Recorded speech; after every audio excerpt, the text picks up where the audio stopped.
is very, very, very small as opposed to here. At least PIAC has been able to tell you this. If PIAC went here, you would not know how oil revenues are being spent. And so the onus is not only on us, the onus is also especially on you, because most of this money we're talking about comes down into the districts. This school, it wasn't a district.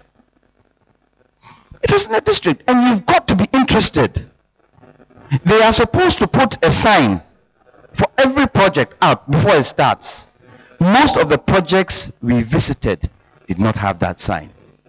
And when you look at the contracts that we have got, especially the road contracts that we have got, and you look at the specifications in the road contracts, and you look at what has been put on the ground, it's next to nothing. Especially with the roads again, because of potholes coming up and all these things coming up, it becomes very difficult. The other thing that has also been a challenge is the thinning of the oil money into so many projects.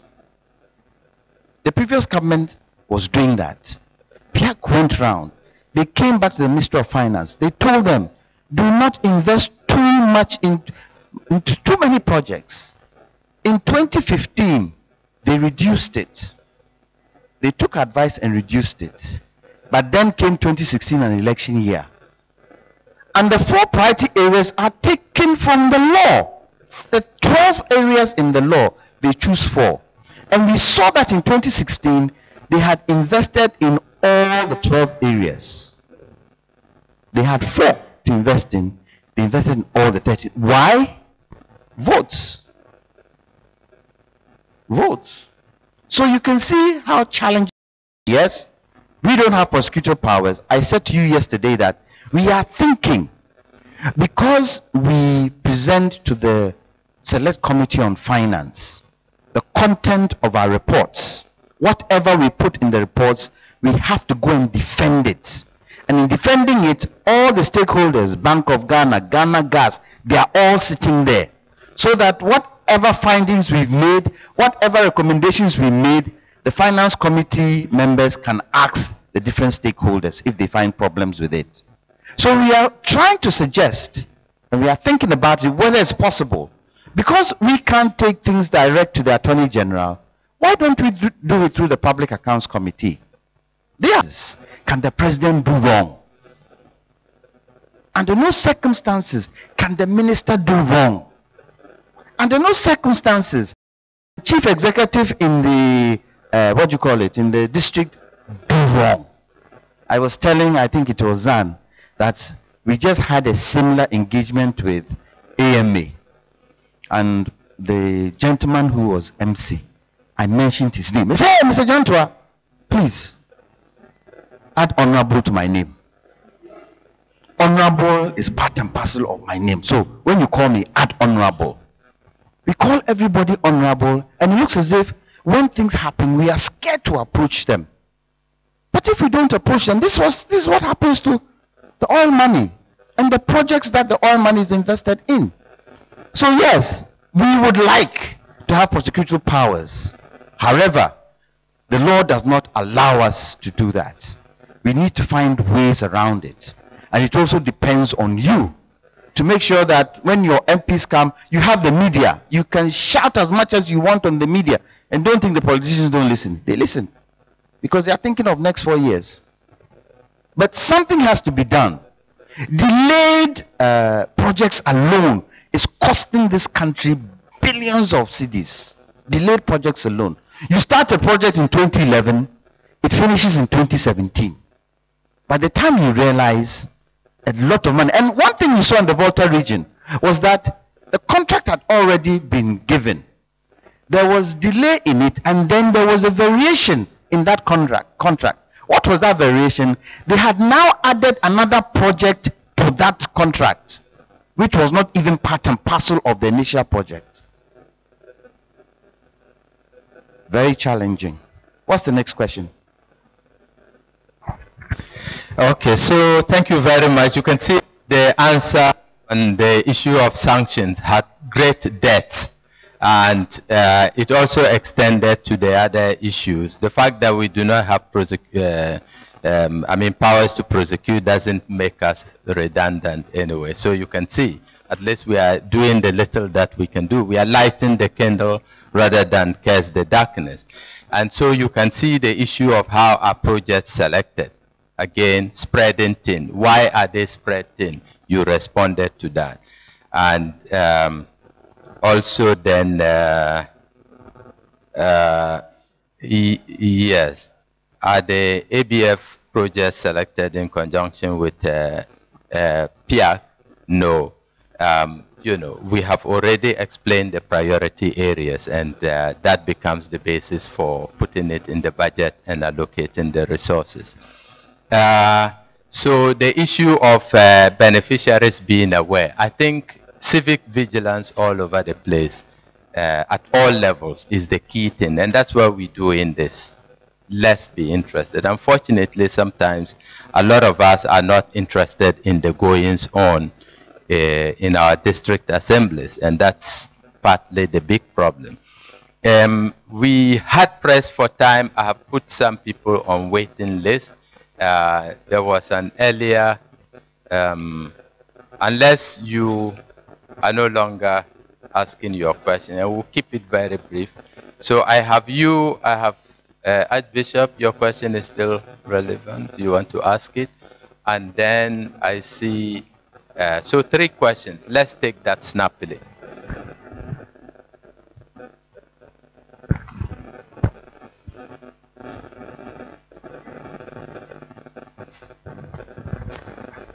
Thank you. If my memory set me right, from yesterday, we were told that this report of PIA, always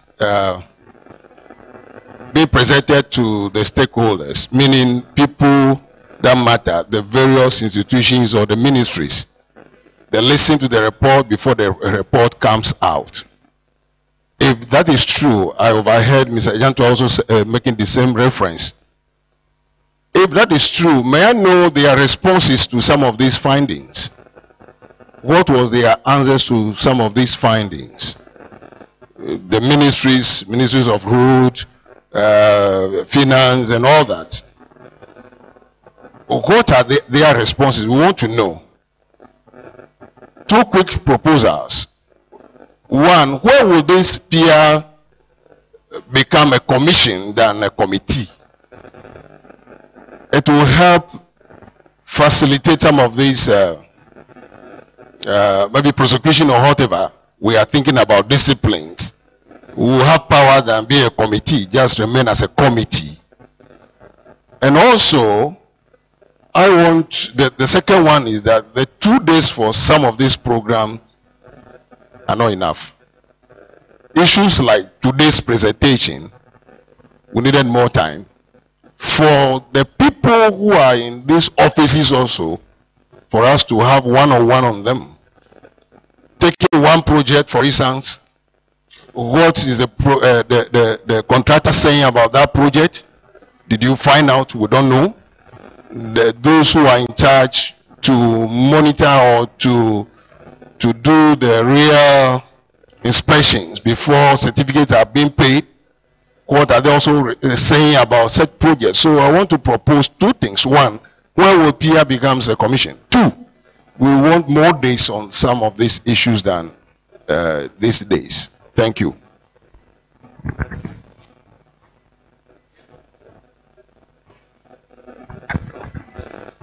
Yes, I think my first question is going to lead on from what my brother just said, because I was going to ask that if we do have the opportunity to meet the Select Committee of Finance, why don't we ask them about who the monitoring and evaluation officers were on such projects that we have seen the deficiencies?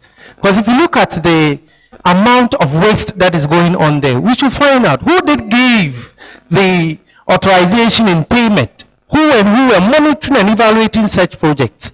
That one. Secondly, I believe that this report is for, I think, up to the end of 2015, thereabout. 2016, okay. Is there a way we put in pressure on the government to ensure that some of these things do not happen again?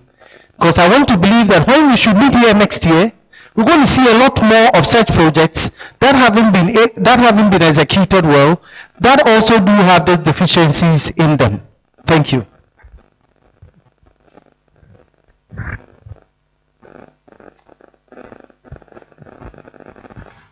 Mine is an observation,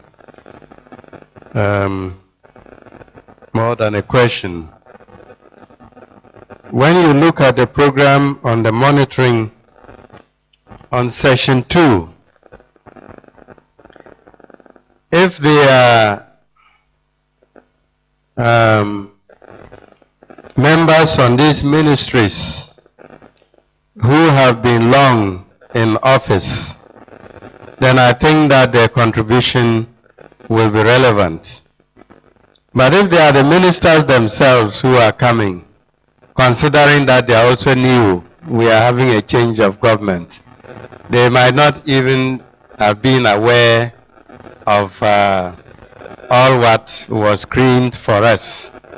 And I was thinking that maybe they should have been present when Dennis was giving his input. And if we looked at the video together, it would have also been information for them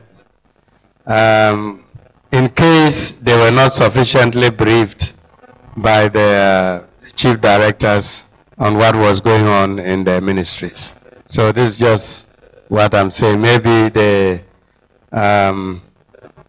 our organizers could think of something when they see who is actually coming for this panel discussion. Thank you.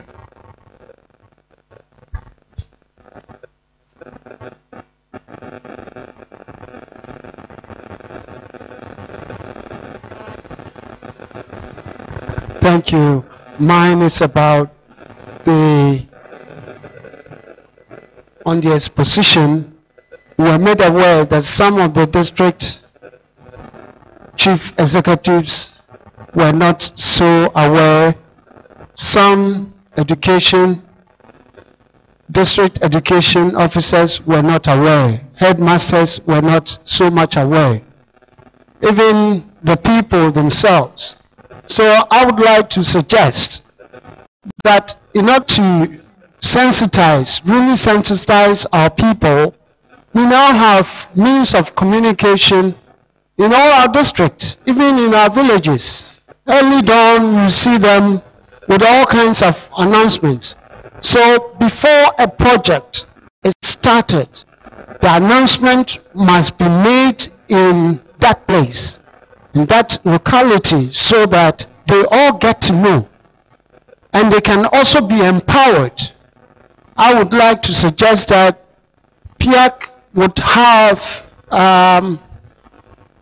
in all the districts, that we have our representatives there who would go further after the main body had gone on inspection, would carry on that inspection to give more detailed information on the use of our resources.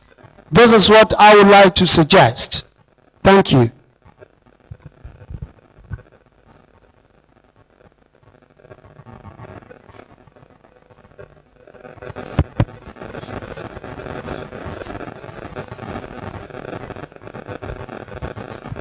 Yeah, thank you very much. I want to respond to this question on when PIAC, which is a committee now, is going to metamorphose into a commission.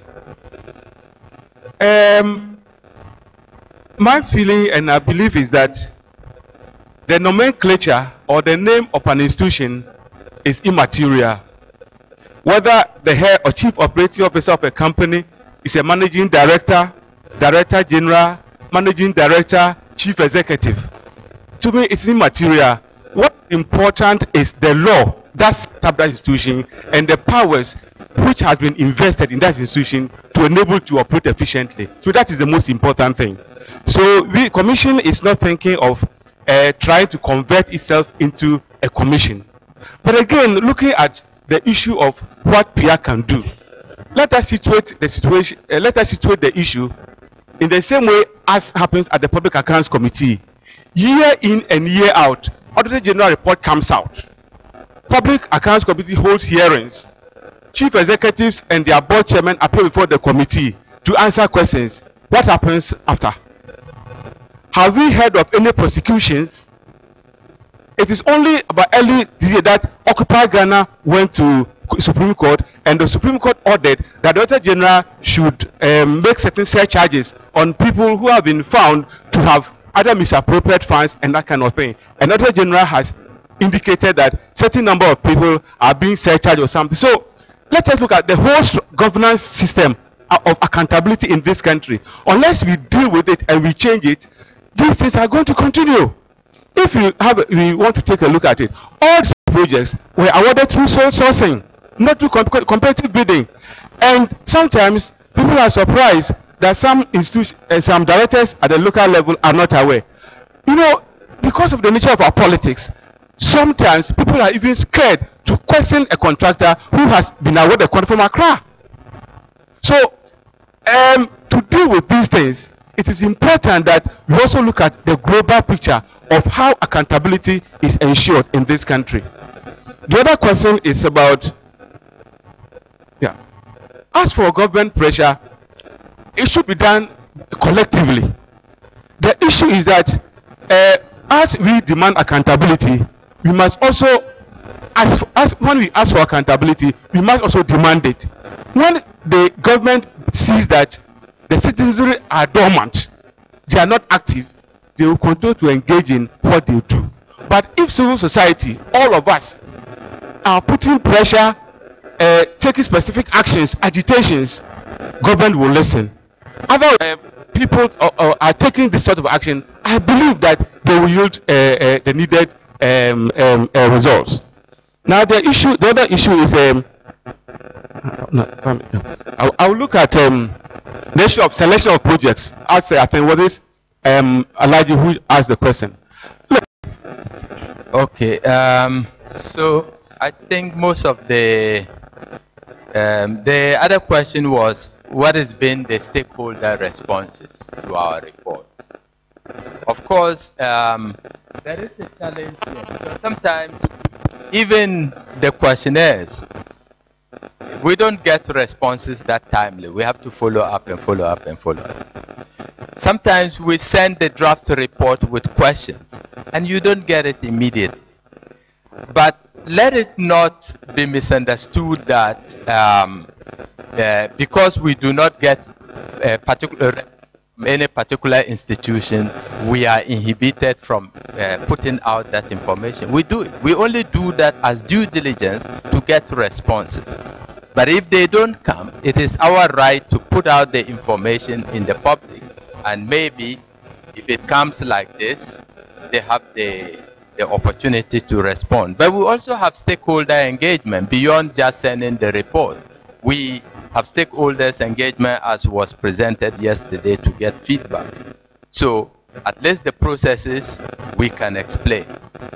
The outcome of those processes, maybe not 100%, but we'll still continue to do that. The rest, I think, were suggestions. We need more time for engagement. Yes, but we'll see. It all comes to the resources to do that. If we hadn't gotten sponsorship to be able to bring our constituencies together, it would be difficult, you know. But the important note is that once we do this, we hope that you will use your outreach potential. You read the concept note, that was one of the reasons why we are doing this. Every of the outreach potential of faith groups, you are everywhere, from the national to region, district to the smallest village. So if we are able to send the information far and wide, and that's why Mr. Jantua was saying, we should use our mosque, our pulpits, to be able to provide this development information. I think the other suggestion to projects, I think that it's a good. when we went HIPIC and we were using the funds from the multilateral debt relief resources, I mean, we had a way of publishing all those projects that were funded from HIPIC. And my former organization, we set up a framework to track where Ghana HIPIC funds went. And sometimes experience from that project was that, at some point, one very senior high official said, "You how much spent on HIPIC funds?" And because we didn't have a way of tracking it, but my organization tracked it. So yes, publishing it is good, but citizens tracking is also very useful. And Your Grace, your suggestion that we should work with civil society